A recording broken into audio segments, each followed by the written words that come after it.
तो ये तो समझ में आ गया होगा स्केलर क्वांटिटी और वेक्टर क्वांटिटी को कैसे मैंने डिफाइन करने का प्रयास किया।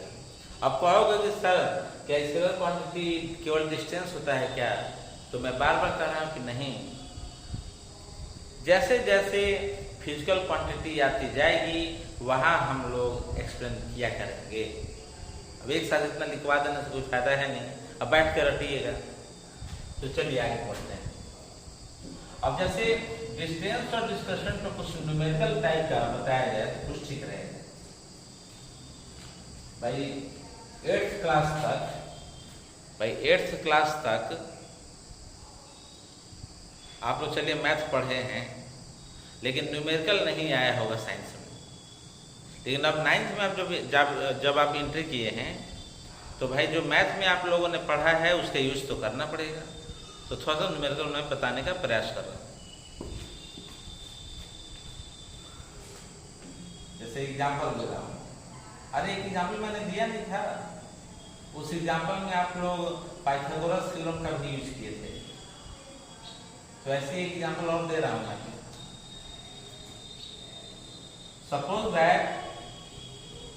Suppose that a body is moving in circular path. Suppose that a body is moving in circular path. और सर्कुलर पाथ होगा तो उसका सेंटर तो होगा, और कोई भी सर्किल होगा तो उसका सेंटर होगा। तो यहाँ से वो पर्सन चलना स्टार्ट किया, और सपोज दैट इस जगह पे आके रुक गया, यहाँ पे आके रुक गया। तो बताओ, तो अगर तुम लोगों से पूछा जाए कि जरा बताओ कि जो ये पर्सन पोजीशन ए से चलते हुए पोजीशन बी तक पहुंचा, तो बताओ कि कितना डिस्टेंस ट्रेवल किया और इसका डिस्प्लेसमेंट क्या होगा। तो बताओ, एक्चुअल पाथ बताओगे तो डिस्टेंस एक्चुअल मतलब एकदम सही सही, और अगर शॉर्टेस्ट पाथ बताओगे तो कहलाएगा डिस्प्लेसमेंट। उसमें डायरेक्शन भी मायने रखता है। तो जरा देखो, जब सर्कुलर पाथ है, घूमते घूमते यहां तक आया है सर्किल में, तो आगे मैं डैश कर दूं तो क्या किसी को ऑब्जेक्शन होगा? तो नहीं। तो जरा देखो यहां पे, जब सर्किल है तो पहले मैं डिस्टेंस निकालने का प्रयास करता हूं। तो डिस्टेंस क्या है जरा बताओ तो? एक्चुअल पाथ है, the length of actual path है कि शॉर्टेस्ट पाथ है इनिशियल और फाइनल के बीच में। तो तुम लोग बोलोगे कि सर एक्चुअल पाथ है, एक्चुअल मतलब सही सही दूरी बताइए, सही सही। तो सही सही तो मुझे ये दिखाई दे रहा है, मैं लंबाई इससे निकालना चाहूंगा, लेंथ।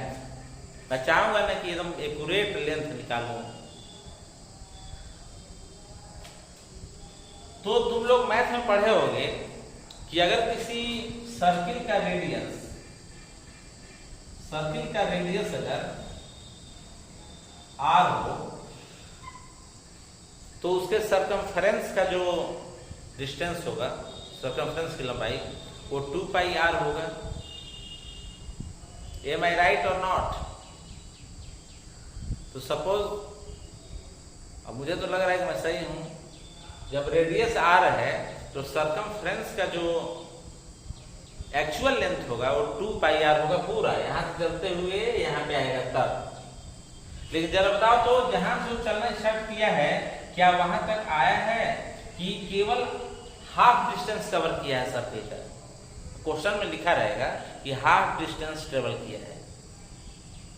तो बताओ तो, जब 2 पाई r होगा, 2 पाई r, यहां लिख रहा हूं 2 पाई r, तो बताओ तो ये तो जहां से चलना स्टार्ट किया था वहीं पे पहुंच आया, तो मैं एक्चुअल लेंथ बताऊंगा। तो एक्चुअल लेंथ बताने के लिए मुझे मैथ का फार्मूला याद है, मैं लिखूंगा 2 पाई r। लेकिन जरा बताओ तो, क्या वह जहां पे था वहीं पे पहुंचा है कि एक तरह से वो हाफ डिस्टेंस ट्रेवल किया है? एक तरह से नहीं, क्वेश्चन मतलब दिया हुआ है। तो मैं इसमें 2 से डिवाइड करूंगा, क्योंकि हाफ डिस्टेंस निकालना हो तो 2 से मैं डिवाइड करूंगा, तभी मुझे यहाँ से यहाँ तक का एक्चुअल लेंथ निकलेगा सही सही। तो जब काटूंगा तो निकल कर क्या आएगा क्या, तो पाई आर। पाई आप लोग जानते ही हैं। और रहा बात रेडियस का, तो रेडियस की वैल्यू क्वेश्चन में दी रहेगी, तो R1 करके मल्टीप्लाई कर दीजिएगा तो डिस्टेंस निकल आएगा। और रहा बात यूनिट का, ये तो न्यूमेरिकल वैल्यू हुआ। यूनिट का तो देखिएगा कि MKS वैल्यू में लिखा है कि CGS में। MKS का मतलब मीटर में वहाँ लिखना पड़ेगा। अरे भाई दूरी जो होती है डिस्टेंस, वह मीटर में नापी जाती है।